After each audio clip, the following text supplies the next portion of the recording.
नोरमा group, जो सोचता है वो करता है। आपके अपने सपनों का आशियाना। मुख्यमंत्री के चेहरे की बात हो या फिर सीट शेयरिंग का समझौता, दोनों ही महागठबंधन के इस बैठक में पेंच में फंस गए हैं।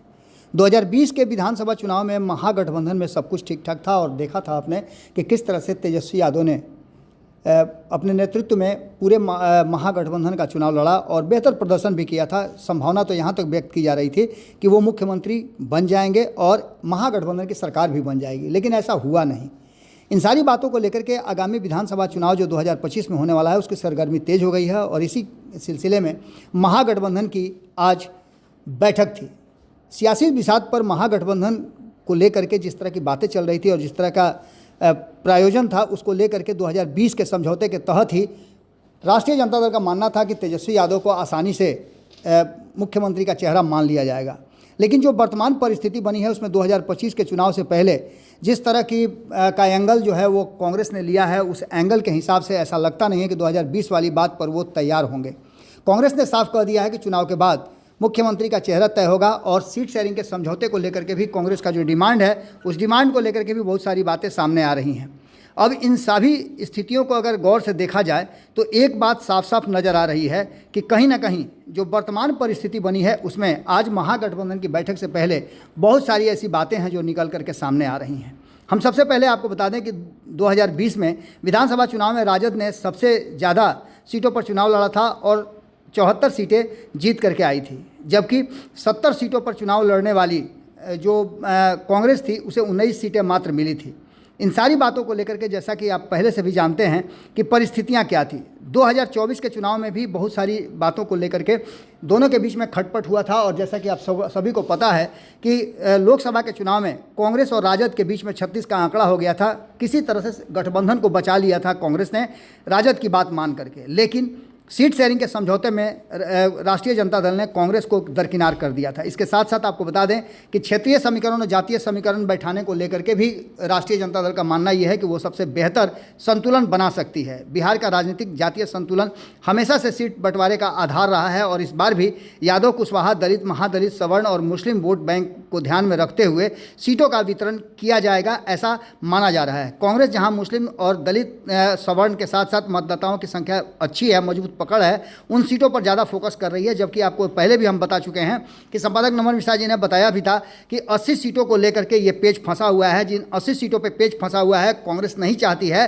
कि वैसी ही सीटें एक बार फिर से ले करके और वो सिर्फ सीटों की गिनती करवाए, बल्कि जीत हार के आंकड़े में वो पिछड़ जाए। इन सभी बातों को लेकर के कई नए एंगल भी पैदा हुए हैं, जिसमें आपको हमने बताया था आज सुबह ही कि पशुपति कुमार पारस के इस मीटिंग में शामिल होने की संभावनाएं बहुत छिन्न थी, क्योंकि उन्हें निमंत्रण नहीं मिला था जब तक हम खबर किए थे।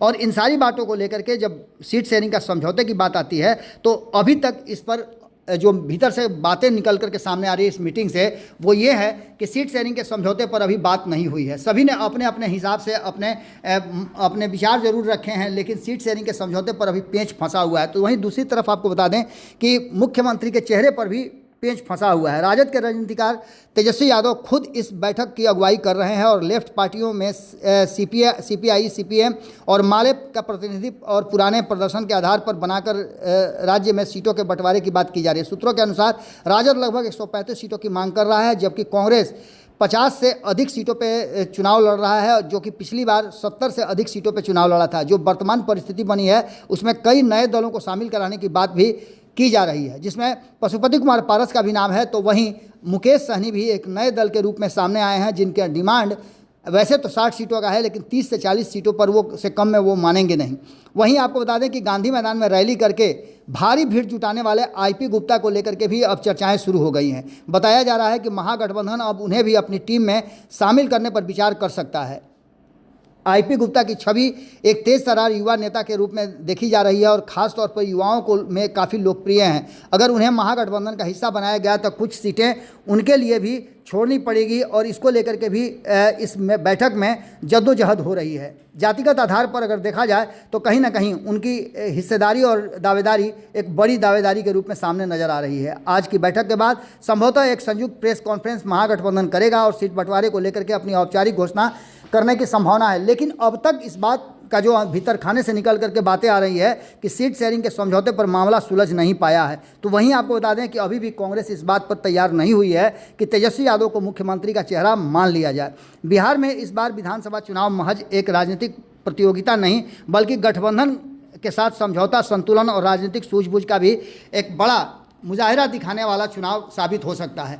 आपको बता दें कि इस पूरी जो कवायद है और जिस तरह की बैठकें चल रही है उस पर हमारी नज़र बनी हुई है। जो वर्तमान परिस्थिति बनी है उसमें साफ साफ नज़र आ रहा है कि जो स्थिति पिछले चुनाव में रही है वो नहीं रहेगी। इसी बीच आपको बता दें कि मनोज झा से लेकर के अन्य नेताओं ने भी अपने अपने इस पर वक्तव्य जारी किए हैं। सबसे बड़ी बात यह है कि इस चुनाव में 2020 के विधानसभा चुनाव में महागठबंधन जिस तरह से सीट शेयरिंग का समझौता हुआ था और समीकरण को गढ़ा गया था उससे कुछ अलग करने का सोच रही है। आपको बता दें कि सबसे बड़ी बात है कि स्ट्राइक रेट को भी इसमें बेहद महत्वपूर्ण माना जा रहा है और पिछले स्ट्राइक रेट से लेकर के लोकसभा के स्ट्राइक रेट पर भी ध्यान दिया गया है। आपको बता दें कि 2020 में कांग्रेस का स्ट्राइक रेट बढ़िया नहीं था, लेकिन जब लोकसभा की बात होगी 2024 की तो उसमें कांग्रेस का स्ट्राइक रेट बहुत बढ़िया था। आपको बता दें कि 2015 के आंकड़े भी सामने रखे जा रहे हैं और इसके आधार पर भी कांग्रेस दबाव बना रही है। कांग्रेस का मानना यह है कि 2015 में भी उसे 41 सीटें मिली थी और उसने बेहतर प्रदर्शन किया था। अब इन सभी बातों को लेकर के जो वर्तमान परिस्थिति बनी है और जिस तरह की मीटिंग से बातें निकल करके सामने आ रही है वो बहुत जल्दी आपके सामने जो प्रेस कॉन्फ्रेंस होगा तो खुल करके पता चलेगा ही। लेकिन इससे पहले हम आपको बता दें कि अभी भी इस बात का संशय बना हुआ है कि सीट शेयरिंग के समझौता और ख़ास करके सीएम फेस को लेकर के कांग्रेस राजी नहीं है। जबकि आपने एक दिन पहले ही सुना होगा कि मुकेश सहनी ने एक मीटिंग के दौरान एक जनसभा को संबोधित करते हुए इस बात को बताया था कि बहुत जल्द आप 2025 के चुनाव में देख सकते हैं कि मुख्यमंत्री के रूप में तेजस्वी यादव और उप मुख्यमंत्री के रूप में आप मल्लाह समाज का नेता मुकेश सहनी बिहार को प्रतिनिधित्व करेगा। इन्हीं सब बातों को लेकर के चर्चाएं तो चल रही हैं, लेकिन इन चर्चाओं में सबसे बड़ी बात जो निकल करके सामने आ रही है वो ये है कि अभी तक ये फैसला नहीं हो पाया है कि तेजस्वी यादव ही मुख्यमंत्री का चेहरा होंगे। कांग्रेस ने पेच फंसा दिया है। अब देखना होगा कि लेफ्ट सहित मुकेश सहनी और अन्य जो दल शामिल होने वाले हैं उनकी क्या रणनीति रहती है। कांग्रेस ने जो पेच फंसाया है उसके पीछे आपको पता है कि और भी बहुत सारे कारक हो सकते हैं। आईपी गुप्ता एक बड़े कहा जा रहा है कि दावेदार के रूप में सामने आए हैं और उनको लेकर के भी इस बैठक में काफ़ी कुछ चर्चाएं हुई हैं। जैसे ही मीटिंग समाप्त होगी और प्रेस के सामने जब ये सभी महागठबंधन के घटक दल के नेता पहुंचेंगे तो क्या कहते हैं उस पर हमारी नज़र बनी हुई है। जुड़े रहिएगा भारत लाइव के साथ। बहुत बहुत धन्यवाद। आपके सपनों को हमने सजाया है, ई होम्स पैनोरमा को हमने बनाया है। ई होम्स मेरा एक सपना था जिस पे मैं पिछले 4 साल से काम कर रहा था। हमने जो बनाया है वो सबने है माना। ई होम्स पैनोरमा में हो आपका भी आशियाना। और फाइनली हमने 2021 में इस प्रोजेक्ट को लॉन्च किया। बहुत लोग अप्रिशिएट कर रहे हैं कि पूर्णिया जैसे शहर में बिहार के, एक तो बिहार की बात करें उसमें भी पूर्णिया जैसे छोटे जगह में इस तरह का लाइफस्टाइल देना, ये सुन के हम लोगों को बहुत अच्छा लगता है। ई होम्स में हमने कुछ और भी किया है, जैसे हम जिस जगह में रह रहे हैं हमारे फैमिली सिक्योर हो, उनको सिक्योरिटी का ध्यान में रखा है। आपकी सुविधा और सुरक्षा आपके लिए खास है, ये आपका विश्वास है। इसमें आर्टिफिशियल इंटेलिजेंस का 7 लेयर सिक्योरिटी का हमने इस्तेमाल किया है। लस ग्रीन कैंपस को बनाया है। यदि हमारा बाउंड्री वाल है तो वो वर्टिकल गार्डन है।